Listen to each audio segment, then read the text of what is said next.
السلام علیکم ورحمۃ اللہ وبرکاتہ۔ علیکم السلام ورحمۃ اللہ تعالی وبرکاتہ۔ کیا نام ہے حضور؟ کہاں سے کال فرمایا آپ نے؟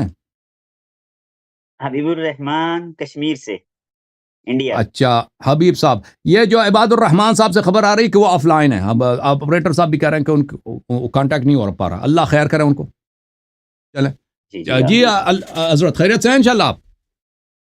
اللہ رب العزت کا شکر، آپ ٹھیک ہیں؟ آپ خیریت سے اللہ ہیں؟ آپ کو عزت سلامتی دے۔ آپ وہ ہندوستان والے کشمیر سے ہیں یا پاکستان والے کشمیر سے؟ نہ، میں انڈیا کشمیر۔ اللہ آپ کو سلامتی دے، اللہ آپ کو عزت دے۔ حکم کریں، ہم آپ کی خدمت میں حاضر ہیں۔ آمین۔ اچھا، میں آج آپ سے مناظرہ تو آپ سے کوئی جیت نہیں سکتا 15ویں صدی میں۔ نہیں، میں آپ کا خادم ہوں بھائی۔ تو میں اگر غلط بات کروں تو کوئی بھی آپ مجھے غلط ثابت کر سکتا ہے، ایسی کوئی بات نہیں۔ اللہ اللہ اللہ سلامت رکھے، اللہ سلامت رکھے۔ آپ نے آنکھیں کھول دی ہیں ماشاء اللہ سے انسانیت کی، اور بڑی جو ہے آپ نے خدمت انجام دی ہے۔ اللہ آپ تو کو عزت بہرحال دے۔ تھینک یو سر۔ آمین آمین۔ کچھ عرصہ سے میں آپ کو برابر دیکھتا آیا ہوں۔ تو اچھا، مجھے ایک عرضی لگانی تھی آپ کی بارگاہ میں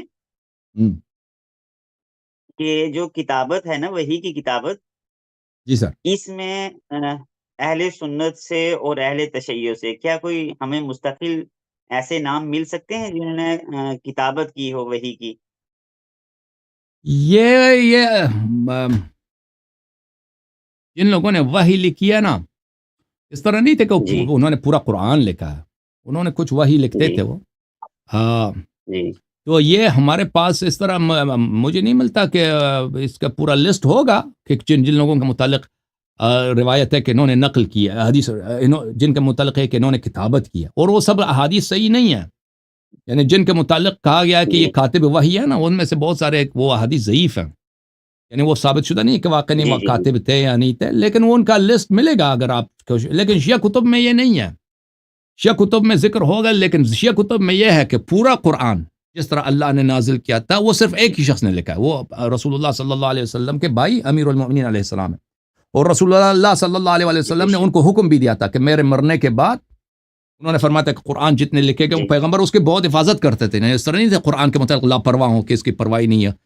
رسول اللہ صلی اللہ علیہ وسلم نے اپنے جی پاس بھی رکھا تھا، امیر المؤمنین علیہ السلام بھی لکھتے تھے، پھر پیغمبر کا جو اپنا نسخہ تھا وہ جہاں وہ سوتے تھے اپنے بستر کے اوپر، وہاں پہ کوئی طاق وغیرہ ہوگا، وہاں پہ انہوں نے اس کو محافظت کرتے تھے، وہاں پہ رکھا ہوا تھا۔ تو انہوں نے ماشاء ہاں وقت وفات سے پہلے انہوں نے وصیت فرمایا اپنے بھائی امیر جی المؤمنین علیہ السلام سے کہ قرآن سب ادھر لکھے ہیں، اس کو جمع کرو اور اس کو اچھی طرح سے جس طرح اللہ نے نازل کیا اسی ترتیب کے ساتھ اس کو تم اس کو جمع کرو، اور جس طرح، اور یہ نص حدیث کے الفاظ ہیں، جس طرح یہود و نصارا نے اپنی کتابوں کو ضائع کیا تم قرآن مجید کو ضائع نہ کرو۔ تو اس طرح رسول اللہ صلی اللہ علیہ وسلم کو کیونکہ پتہ تھا کہ وہ دنیا سے جا رہے ہیں، اور ان کی بہت بڑی ذمہ داری یہی تھی قرآن کی حفاظت اور قرآن کو پہنچا دینا۔ اور یہ صحابہ ایسے تھے کہ دیکھیں اس زمانے میں، ابھی ہمارے زمانے میں لوگ لکھنا پڑھنا جانتے ہیں، اس زمانے میں تو آپ کو پتہ ہے وہ عرب تو وحشی قوم تھے بھائی، اسلام سے پہلے ان کو یہ خود کہتے ہیں جاہلیت کا زمانہ، کیونکہ ان کے پاس جی پورے عرب میں کوئی کتاب ایک بھی نہیں تھا، صرف یہودیوں کے جی پاس، نصارہ کے پاس، ان کے پاس کتابیں تھیں، عربوں کے پاس کوئی کتاب نہیں تھا، نہ مثلا کوئی تاریخ کی کتاب، کہانی کی، شعر، کچھ بھی نہیں تھا ان کے پاس۔ یہ شعر وغیرہ بھی ان کو زبانی یاد ہوتا تھا، اس طرح نہیں ہے کہ ان کے پاس یہ کوئی کتاب ہو۔ تو یہ قوم ہی ان پڑھ قوم تھے ان کے پاس پورے عرب میں ایک مدرسہ نہیں تھا بچوں کو پڑھانے کے لیے سوائے یہودیوں کے، یہود اپنے بچوں کو پڑھاتے تھے، عربوں کے پاس کچھ بھی نہیں تھا۔ اور یہ لوگ یہاں اس حد تک تھے کہ ان کو یہ پتہ بھی نہیں تھا شلوار کیا ہوتا ہے، یعنی یہ جو عرب جو ہوتا ہے نا، یہ صرف کپڑا سینا بھی نہیں جانتے تھے۔ یہ ان کے عورتیں جو ہے کوئی قمیص پہنتی تھیں، لیکن ان کے مرد وہ شلوار نہیں ہوتا تھا ان کے ہاں۔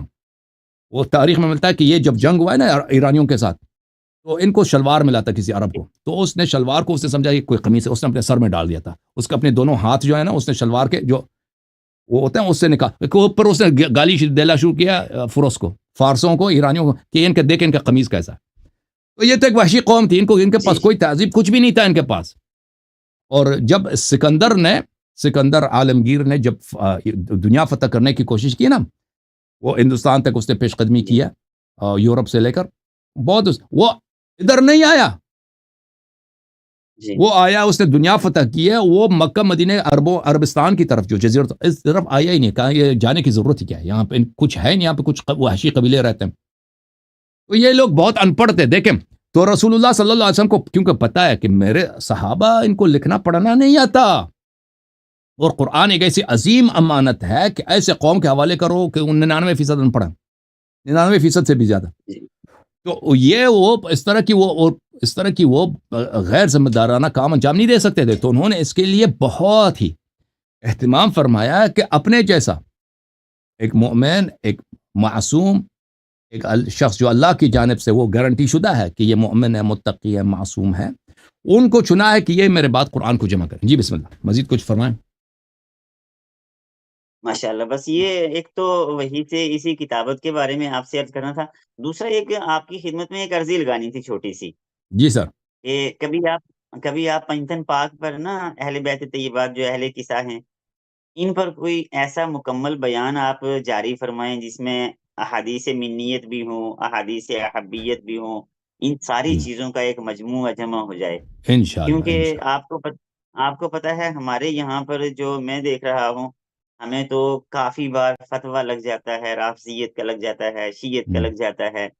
تو احادیث بہت ساری ہیں. ابھی میں نے ایک کتاب چھاپی ہے، افضلیت علی، کنز البرہان علی افضلیت علی فی القرآن، ماشاءاللہ علامہ یاسین ماشاءاللہ قادری صاحب ماشاءاللہ کی. ماشاءاللہ تو میں یہ کہنا ماشاءاللہ. چاہتا تھا کہ جیسے اہل بیت طیبات پر آپ کو پتہ ہے آقا کریم صلی اللہ علیہ، میں آپ کو کیا سناؤں گا، آقا کریم صلی اللہ علیہ وآلہ وسلم یہی دے کر کے گئے ہیں، قرآن اور اہل بیت. تو جی آج امت نے قرآن کو ایصال ثواب کے لیے کر دیا اور اہل بیت کو جھاڑ پھونک تعویذوں کے لیے کچھ مختص کر دیا. تو ہدایت جی کے لیے جو ہے آپ نے الگ جو ہے وہ معیار بنا لیے. تو اس جی میں اگر آپ کا ایک مستقل بیان ہو جائے اور اس میں بی بی زہرا پاک کا نام ہو جائے، ان پر احادیث مبارکہ ہو جائیں، مولا علی علیہ الصلوۃ والسلام سے ریلیٹڈ ہو جائیں، امام حسن پاک علیہ الصلوۃ والسلام، امام حسین پاک اور دیگر اہل بیت طیبات، کیونکہ یہی ہمارے ایمان کا اثاثہ ہیں، یہی بنیاد ہیں. اور آقا کریم، اور آج میں بڑا خوشی محسوس کر رہا ہوں، میں نے کئی بار آپ سے بات کرنے کی کوشش کی مگر بات جی نہیں سر. ہو سکتی تھی. تو میں سوچ رہا تھا کہ ایک ایسی عرضی لگائی جائے، ایک تو وحی کی کتابت پر جو ہے آپ کوئی اس پر ہمیں رہنمائی فرمائیں گے، اور دوسرا پنجتن پاک کے لیے جتنی احادیث مبارکہ ہیں اس کے بارے میں کوئی آپ بیان جاری فرمائیں گے تاکہ ہم اس کو جو ہے سن سکیں گے.